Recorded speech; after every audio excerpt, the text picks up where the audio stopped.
हाय, मी doctor Monali. तुम्ही दातांकडे दुर्लक्ष केलं तर दात तुमच्याकडे दुर्लक्ष कसे करतात ते आज आपण बघूया.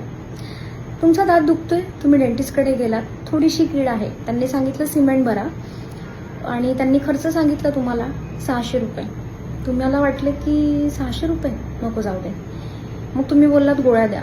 मग तुम्ही गोळ्या घेतल्यात. गोळ्या तुमच्या अराउंड आल्या 200 रुपयाच्या. त्या गोळ्या तुम्ही 3 दिवस घेतल्या, तुम्हाला 2 आठवडे फरक पडला. त्याच्यानंतर ती कीड तर तिथेच आहे, कीड काढलेली नाहीये. गोळ्या घेऊन फक्त आपण आपलं दुखणं सप्रेस केलं. थोड्या दिवसांनी पुन्हा ती कीड जास्त वाढत चालली आहे, पुन्हा ते दुखणं वरती आलं. तुम्ही परत डॉक्टरकडे गेलात, तुम्ही परत त्यांना बोललात इथे कीड लागलेलीच आहे.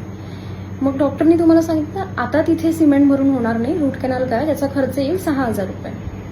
मग तुम्ही बोललात अरे तेव्हा तर 600 होता, आता 6000 आहे, आता जास्त वाढलाय, मला नाही परवडणार, मी नाही करणार. तुम्ही तेव्हाही ते टाळतात आणि मग तुम्ही तेव्हाही गोळ्या विचारतात. त्या गोळ्या तेव्हा तुम्हाला 200 रुपयाला येतात.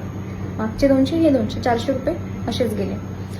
परत गोळ्यांनी थोडा वेळ फरक पडतो, दात अजून किडत असतो, किडून किडून दात तिथे पूर्णपणे फ्रॅक्चर होतो. मग तुम्ही परत डॉक्टरकडे येतात, परत दात दुखतोय, परत गोळ्या द्या. मग ते म्हणतात की गोळ्यांनी होत नाहीये. हे तुम्हालाही कळतंय आता की गोळ्यांनी होत नाहीये. मग तुम्ही ठरवता आता ट्रीटमेंट करायचीच.